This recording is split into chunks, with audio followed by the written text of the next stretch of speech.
feelings about this, because I'm from D.C. The guys that we played against, guys I grew up with and played with all my life, who helped me what I am now and helped me, get here to AM1. So, it's case closed, man. D.C. got ballers.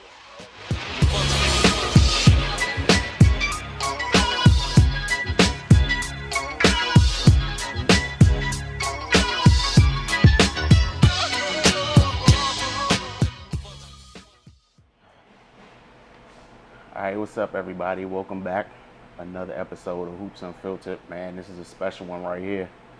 Got my guy back in front of my camera, man. Seems like every time we sit down, we add a new title to you. Last time it was head coach. This time it's author. So, man, how does it feel, man? Man, things continuously change all the time, man, and so do I. So, what inspired you to write a book in the first place? I just felt that, I got a story to tell, and I think that's the best way to do it, where people can just really sit down and focus and read about it instead of, seeing videos or quick things like that really don't tell the whole story. You just get bits and pieces. So writing a book, I felt that was the way to just, put my whole story across. All right, and so how did you narrow down the subject matter? Because I started off writing my life story, which I'm still going to do. That's going to be called Wicked Jump Shot. And as I was writing it, I had so many basketball stories, and those stories started turning into like tales of development, confidence, and things of that nature. And there was so many, I just pulled them out and made that into one book by itself. Because if I'd have added it to my regular book, it would have just been too much, way too much. And I think it was a great opportunity for me to, let people see the struggles that I went through, especially kids, and so they can understand, about how big confidence is. That confidence is everything, when you're playing sports, or even life lessons. Definitely. So, I guess you kind of answered my next question, but like, what made you want to give out the secrets? What made you want to go in this great detail, in regards to coaching and development? Because for one, I know my career as a coach was winding down. The only reason why I got in the first place because I was training kids, and they were getting cut from teams. People said they weren't good enough, so I made a commitment to bring them up. And now everybody's in high school, rising seniors. We just had our last year of AAU. Well, it's not over yet, but we got one more session, and then AAU is done, and then the kids will move on. So I wanted to do the same thing. So now that it's out, it's in the community, it's spreading around. What you think the ripple effects of it is going to be in the basketball community? Well, people take the things slow. I've been getting a lot of feedback from it, and I actually haven't done any promotion. I put it out on Instagram and Facebook one time. That's it. Mm-hmm. And I haven't did any marketing or anything since then. That was pretty much like a soft release. And I got a lot of feedback back from a lot of players, a lot of parents, even coaches, and it was really good feedback. So when I do the formal marketing for it and pushing it out, I think I'm gonna get a real good response. And I sold over 250 something books too, without promotion. Yep. All right, man. So let's get into this subject matter here. So in the introduction, you kind of set the tone for the book. It just offers a completely different philosophy on player development. Like while a lot of coaches kind of put the emphasis on themselves, you pretty much put the responsibility on the player to to kind of be confident and use their own tools. Like, so what kind of gave you this mindset in regards to development?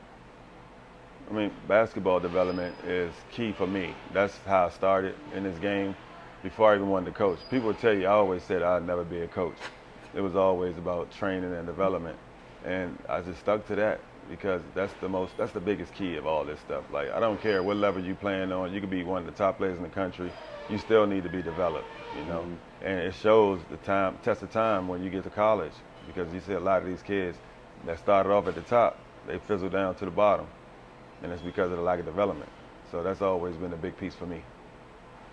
All right, so then in the preface, you start to kind of go behind the scenes and get a little more detailed. You talked about confidence being the key to development, but still while holding people accountable. Like you use the phrase strengthening your strengths. That's a lot different than what a lot of coaches preach. People talk about you want to work on your weaknesses and things like that, which makes sense, right. But you don't want to neglect the things you're already good at. So where did that mentality come from?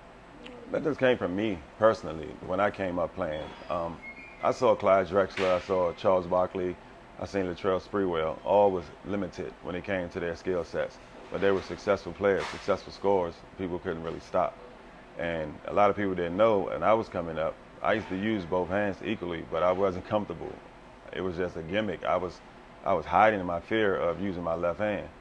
But once I started having confidence in the things that I could do great, and I kept getting better at that, then my left hand just wound up coming along. I never worked on it, but I just had confidence in it because I used it anyway, and I used it so much that it took care of itself. But as I continued to grow, knowing that I can shoot the ball, knowing that I had my right hand that, was strong as it can be, knowing that I can run, knowing that I can jump.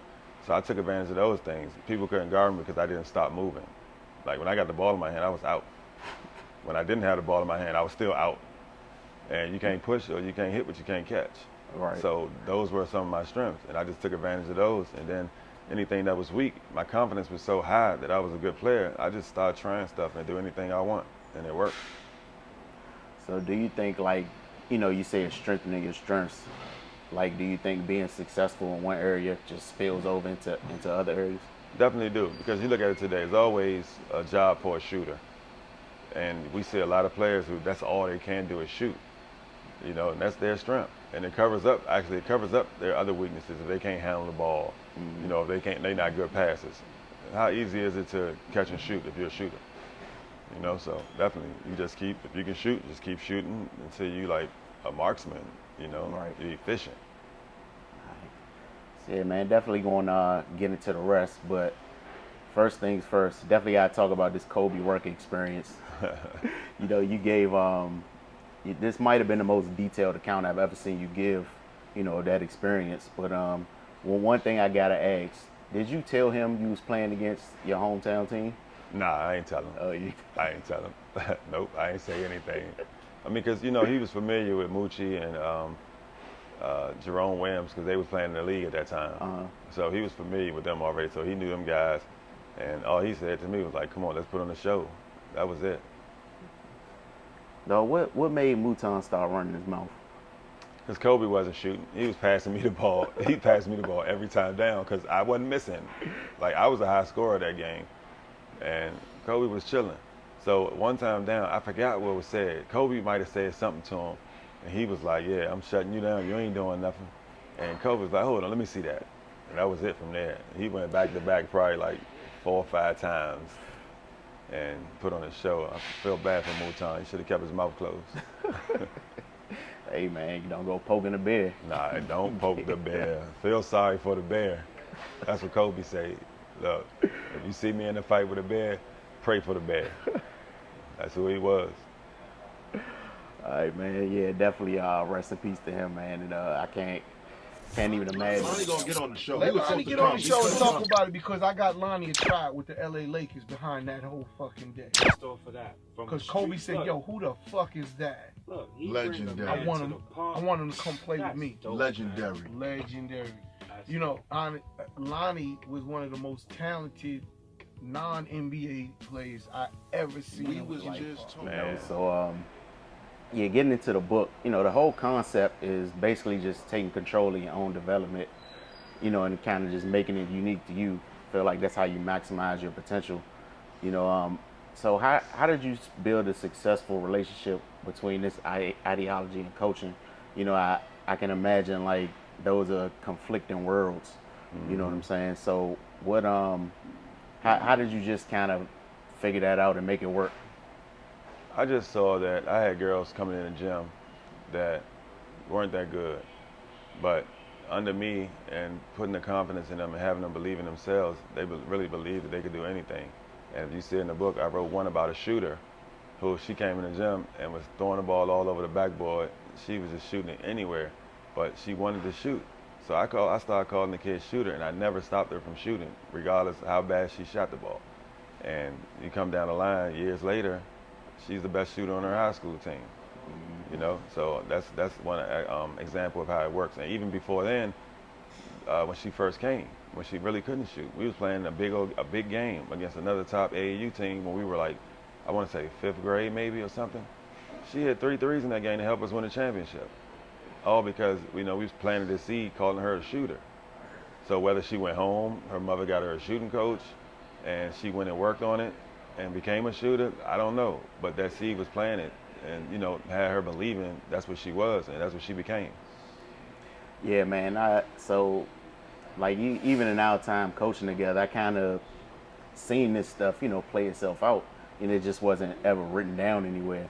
So, it's kind of funny reading the book and then just going back to, situations like you just talked about. Mm-hmm. But so how do you apply that to real time? Like, how do you kind of shut out the noise? Because, like, I saw like parents will be talking about, why is he letting her do this? Talking about their own kid. Yeah. You know what I'm saying? So, like, how do you get the message across to them that, it's not a sprint, it's a marathon. We working towards something else here.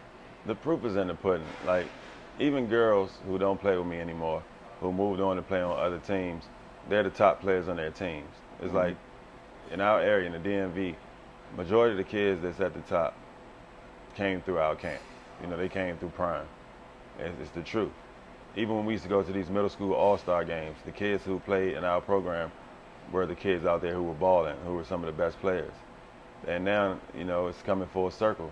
You look at the top AAU teams in our area,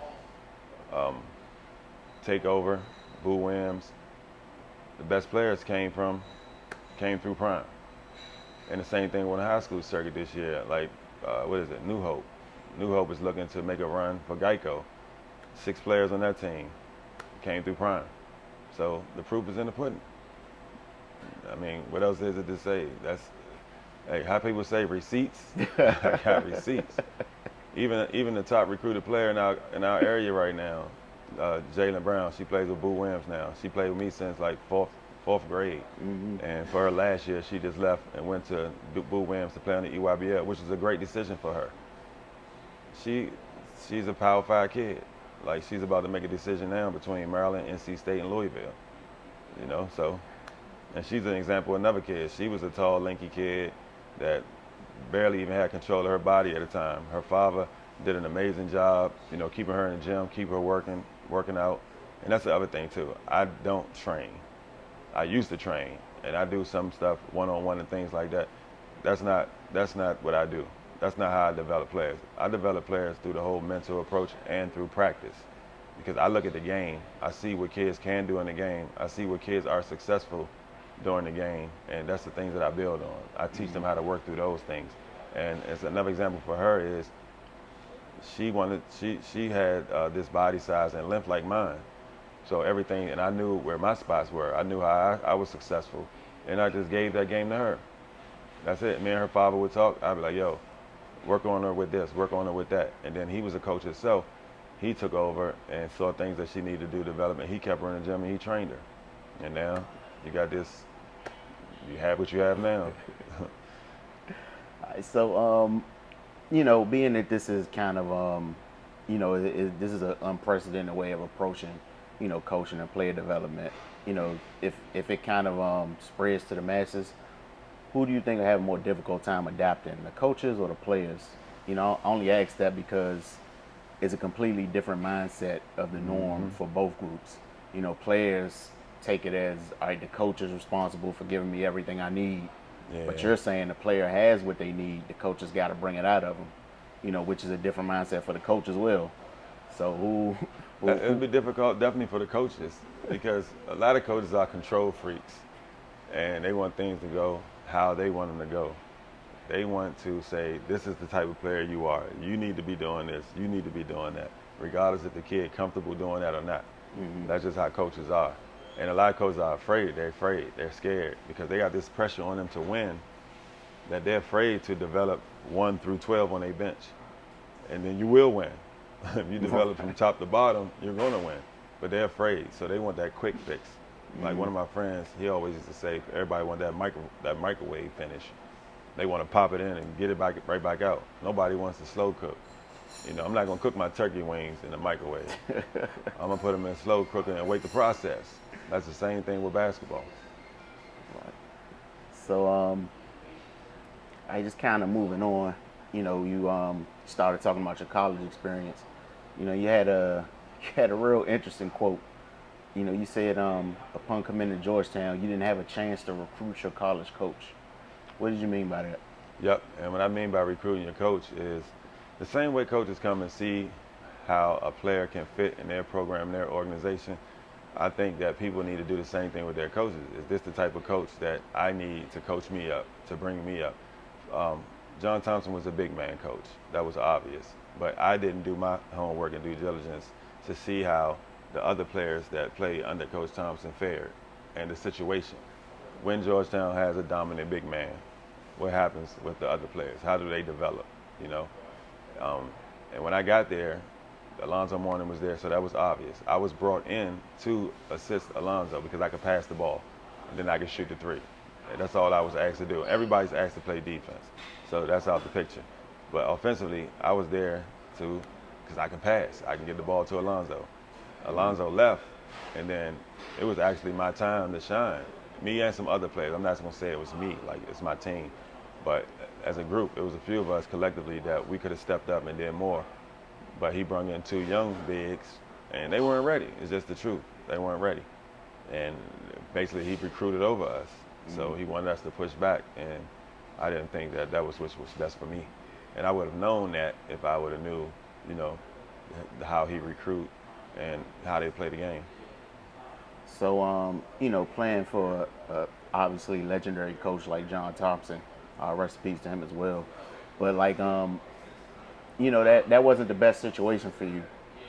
So how do you build up the confidence in people to kind of say thanks but no thanks to situations like that? Because that's a high profile school, high profile coach, but like you said, it ended up not really being best for your growth. So how do you approach those situations? How do you get people to approach those situations with an open mind? It's kind of difficult, but it's just being true for yourself. You got to put your ego and your pride to the side because you make a decision what you think is best for you.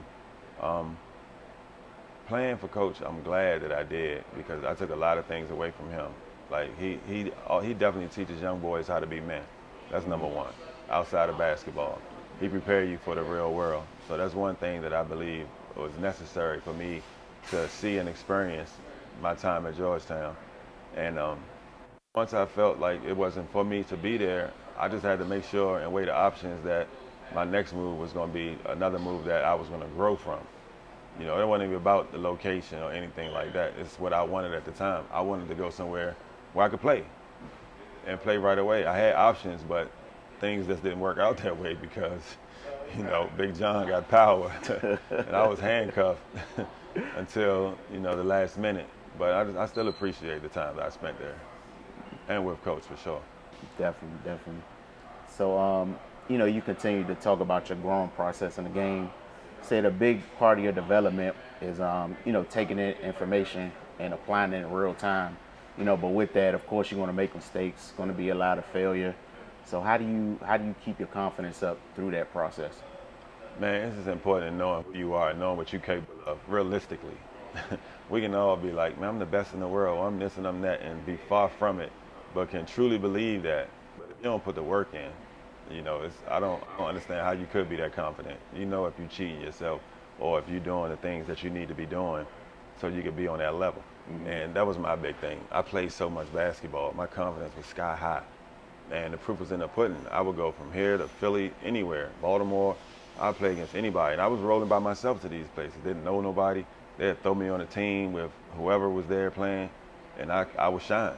And by the time I left, the fans, the other coaches, my coach, the teammates, they were all compliment me like, yo, you got game. And, that right there just propelled me mentally that I can play. And I knew it. And the more my confidence rose, the better my game got. Because when you playing and you don't have no fears, no worries,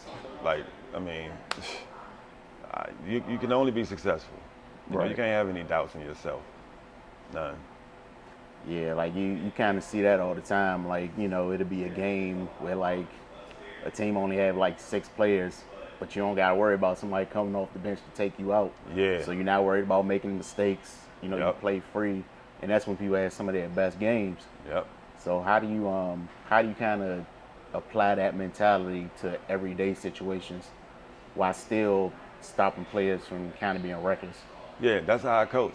Like, kids know that I'm not going to snatch them out for making mistakes. What I tell them is, if you make that mistake being smart and playing hard, I might laugh. Like, if you come down court hard and try to make a play and throw the ball off the backboard, shoot a brick, or something crazy, I might laugh. Or if you do something and you travel, but you're doing it hard, trying to make something happen for your teammate or yourself, I might laugh. I'm not gonna be like, God dang it. I ain't gonna be cursing you out and snatching, son, go get her. That's not what I do, because that's a confidence killer. But what I will do, if you make a bonehead play and it was stupid, I'm not gonna sub you right when you make the play. I'm gonna give you a chance to run down court, run back, then I'm gonna sub you, and when you come out, I'm gonna stop you. And I'm gonna tell you what you did wrong, why you did it wrong, what I saw, what I think you should have done. I'm gonna fix the situation. I'm not just gonna curse and send you down to the bench and have an assistant coach trying to console you and make you feel better. No, it's a teaching point. That's time for a teaching lesson. So from a coaching perspective, like you got sometimes up to 12 different people to manage. How do you maximize the individual, while still managing things from a team perspective? Just like knowing the players, I have relationships with each one. I know my players really, really well. I know the things they can do. I know the things they can't do.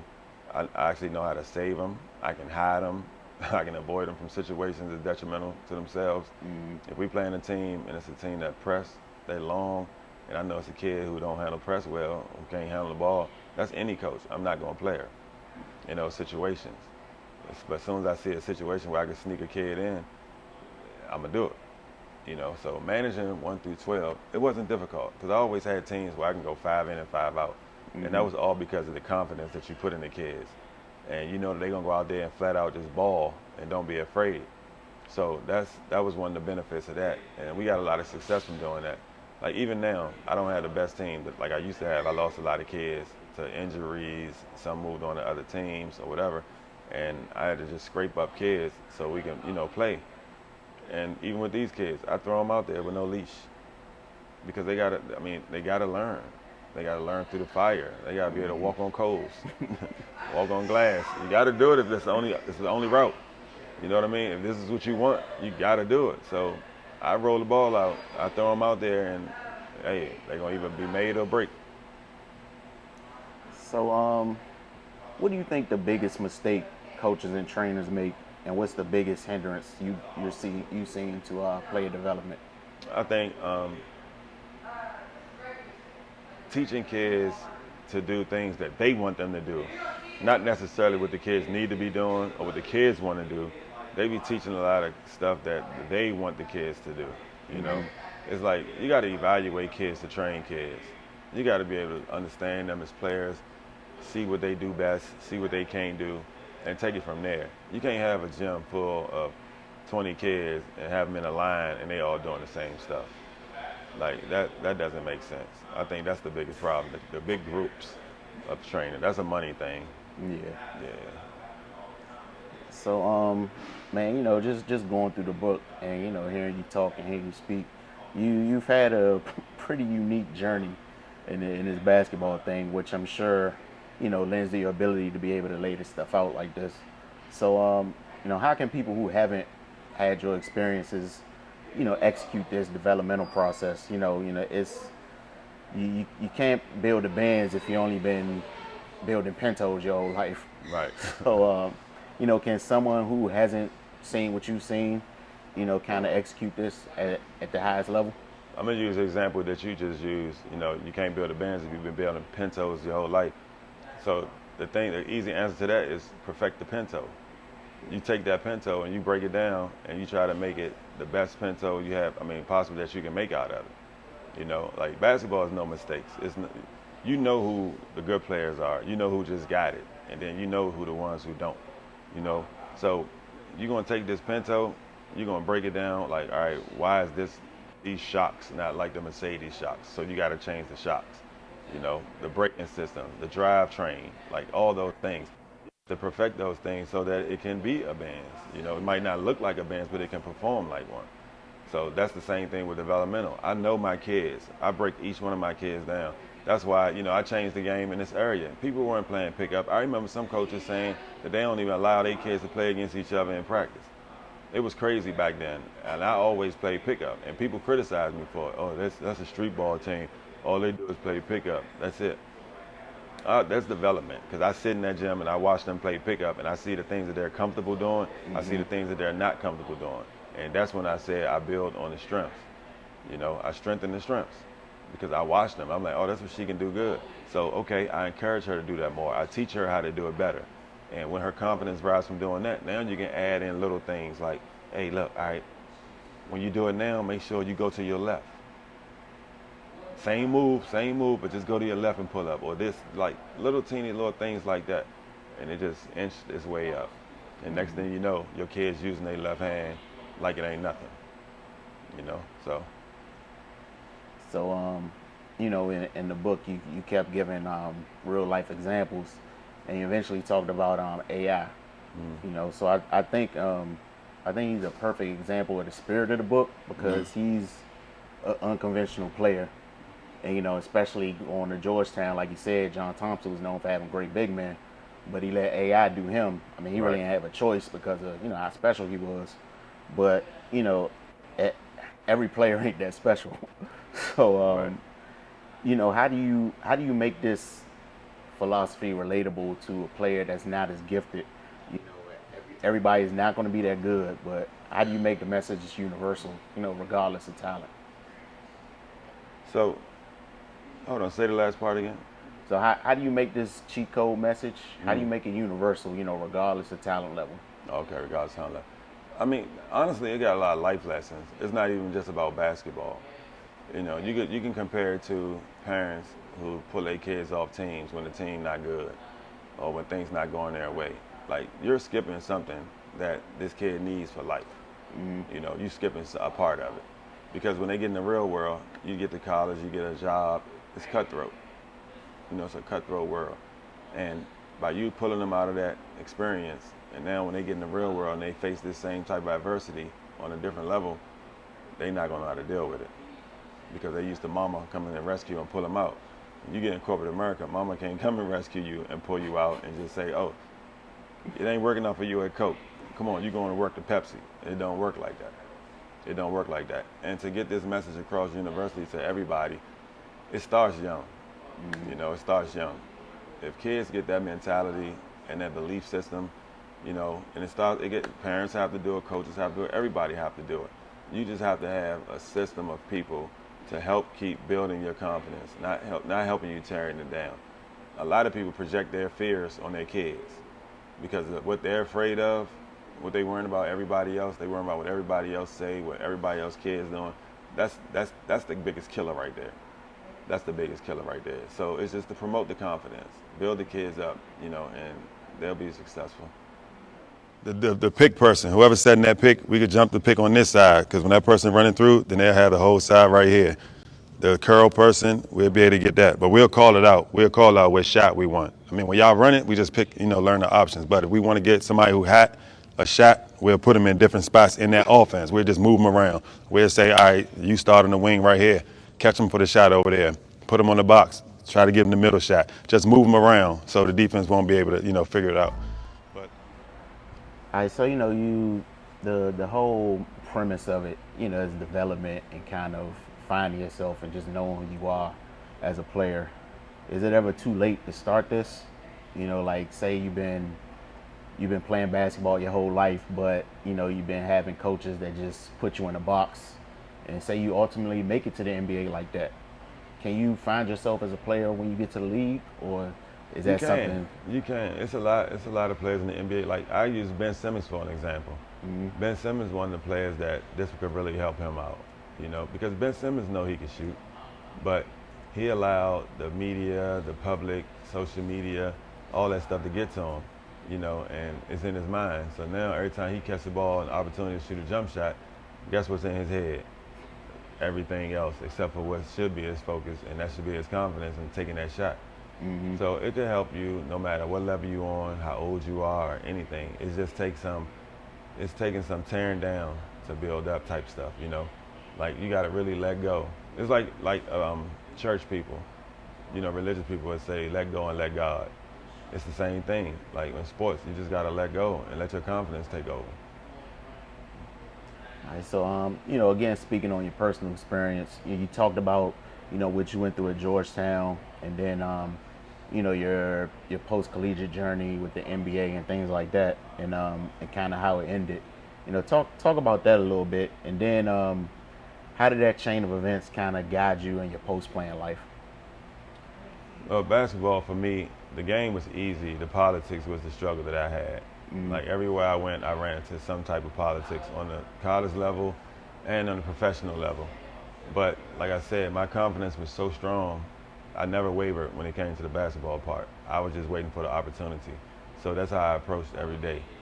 I went to practice and made sure I showed that I was the best player, even though I was coming off the bench in the pros until I was a starter. Like I never doubted myself. That's number one. You can never doubt yourself, regardless of what somebody say. So that right there helped me along, got me along, and it helps me out as a coach as well and in life because, you know, when I started this coaching thing, people like, oh, he coming in here coaching, just because he played, you know, that don't mean he can coach. He don't have no experience. He don't have this. He don't have that. Like the disrespect is just so crazy. It's so crazy. But the way that I had to prove people wrong was that I stuck to my guns and did things my way. My whole program was a family-oriented program, a place where kids can come build their confidence, their self-esteem, which is going to help them to be better people in life. It's beyond basketball. Beyond basketball. I don't have a player who ever played for me, regardless of why their parents took them away or anything. If their parents was mad, who don't like me, you won't find one. You know, my relationship with all my players are the same. They're like my little family, my little sisters, my nieces, my daughters, or whatever. So that whole process, the way that I did things, it worked. And all of them gonna be leaders too. I tell you, any of them that's on any other team, they're leading that team. That's a fact.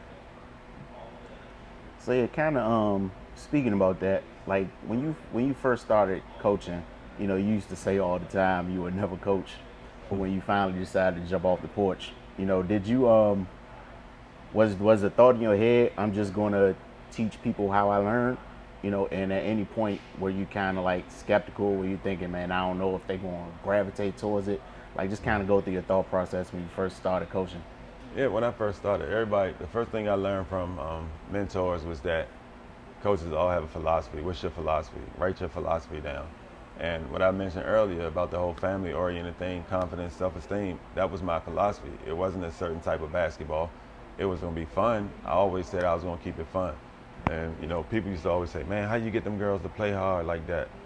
I say, because they play pickup. You know, they learn how to compete. And they rip and run up and down the court playing ball. And I always told them, when you get older, you know, it's going to slow the game down for you. And it does. So when they go move on and play in these systems and things, there's always going to be a scout. So when the offense breaks down or if a team's scouting you and stuff not working, players that come from me going to be able to get the ball and make something happen. They're going to be playmakers, you know.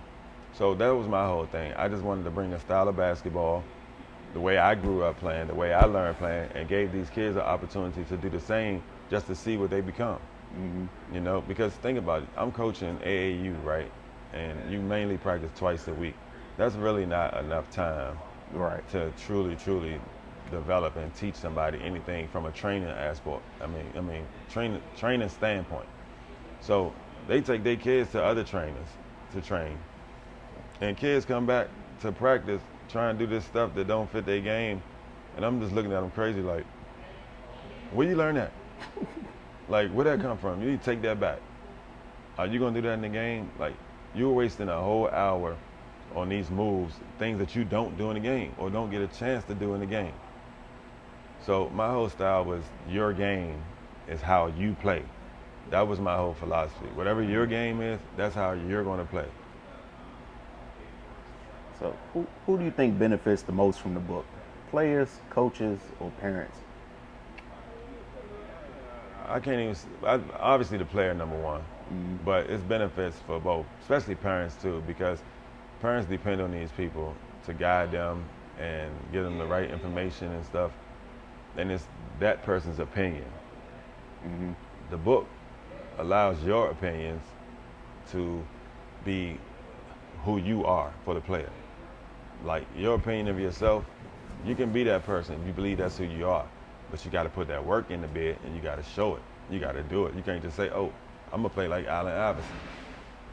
You know, but you don't have Allen Iverson's heart or his drive, you know, or that first step. You know, those things he had, you can't teach. You know, those things you can't teach. So you just got to know, you know, who you are as a player and, you know, just take the book, take the confidence that comes with being successful and make it happen. You know, I feel like, you know, with this being such a, you know, unique standpoint and so out of the norm for what we see from trainers and coaches, you know, I feel like this information can go sideways in the wrong hands. You know, what do you think is the best way to apply this? You know, say a coach that reads the book and says, you know, this is interesting. It seems like it'll work. I'm going to try this. How do you ease into it, or do you just gotta go cold turkey and start over and bring new Chico way in? I don't even think that they have to take it and apply it to what they're doing now. I think it's just a situation where whatever they are doing now, they should be more open to seeing what their players are capable of doing. Like, don't tell your player, oh, you can't do this. Like, if they can do something within the system, because coaches have systems, when you get to that level, if they're playing within the system, and just say, for example, a kid comes off the screen and just so happens he like 2 feet away from the 3-point line, and he confident enough to take that shot and make it. If that kid's confident to step up and take that shot and make it, then let him make it. Don't sit there and be like, no, I don't want you doing that. It's a bad shot. You've already made it this time, but that's not a good percentage shot. Like now, if the kid had an opportunity again, the kid gonna second guess it. And in that split second, right, that's too much on your mentality. You want your mind to be clean and free when you're playing basketball. You still play smart, you still play confident. So I think at this point, if a coach take this book and want to apply it, I just think he could just take pieces from it. He don't have to just try to do the whole thing, because honestly, if kids are in high school, you know, high school coaches don't have room to gamble. They're afraid. They're gonna stick to what they know. Whether they go on YouTube and coaches camps and all that stuff, that's what they know, that's what they're gonna do. That's who they are. So yeah, just take pieces from it and try to deal with the kids on a mental level, you know, more so than physical. What's the biggest takeaway you want people to get from the book? That I lived it. So, you know what I mean? What more example or experience can I give? Like, you can say, people can say what you want. I gave the stories. It's real. It's realistic. I'm a living proof of it. And I got some players right now that's living proof of it. So, proof in the pudding, man. Bill Cosby home. All right, you know, talk about the process and actually bringing the book to life. Like, you know, it was a new experience to you, you know, and we know the book is mainly about giving basketball examples, but how did you kind of apply that philosophy to this journey of becoming an author? Man, it was hard. It took me 2 years to get the book out. The book was never finished.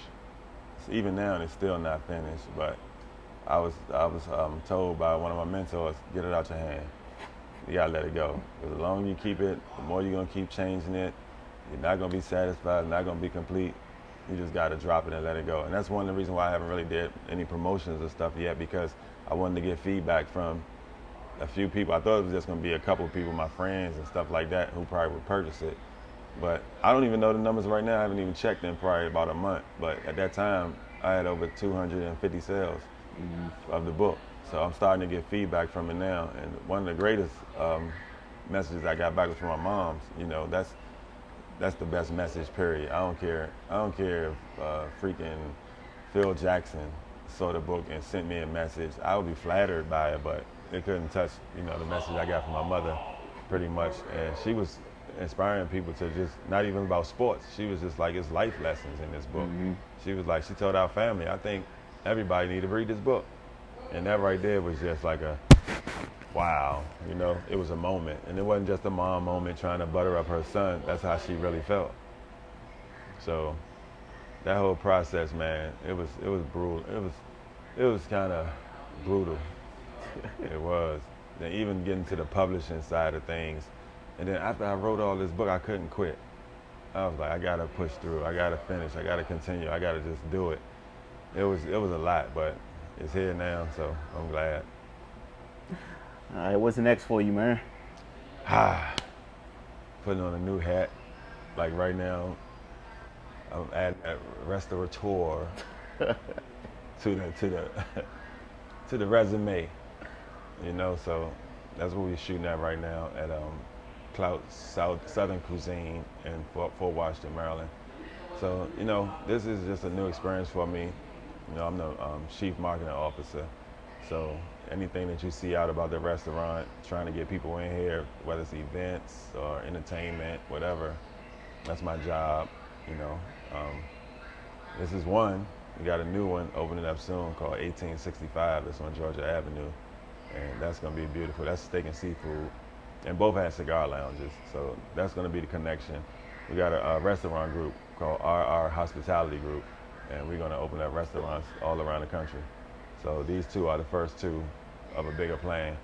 And that's my other passion outside of basketball marketing. So I get an opportunity to, you know, all the years of practice that I had, I get to put it to action now. So that's what's next, buddy. And another book too. I get the Wicked Jump Shot out. Mm-hmm. Also, Wicked Jump Shot is being waited on by a few directors too. So we might get a Netflix thing out of that or Hulu or something. Okay. So I'm working on that now. I'm trying to write that down. That's more difficult because there's so many stories. You know, placement. How do I tell a story? I don't want to tell it going straight all the way through. I think that's boring. I want to jump around and bring these different visualizations so people can see it while they're reading it. And that's what's gonna make it a show to be put on TV. But that's gonna be real. People are gonna be shocked with that one. They're gonna be shocked at that one. They think they know, but they have no idea. All right, man. Let the people know where to find you. Oh, I'm on Instagram. What is it? The Prime Objective. On Twitter, I'm One Prime Objective. And then you always can find me. I told you the restaurants. Clout Southern Cuisine. What's the address? 731 Caddy Drive, Fort Washington, Maryland, or 1865 Georgia Avenue, DC. All right, man. But you know, definitely appreciate you giving me a couple minutes here. You know, the book, man. I think, you know, like you said, it's not just about basketball. It's life lessons. You said it's helped you, you know, in your author journey. It's helping you now in your new career with the restaurants. So yeah, man, just keep doing what you're doing, bro. You know, this is Lonnie Harrell, Prime Objective, coach, author, street ball legend, all that. You know, and this is Hoops Unfiltered again with Raymond Lyons. We'll catch you guys next time.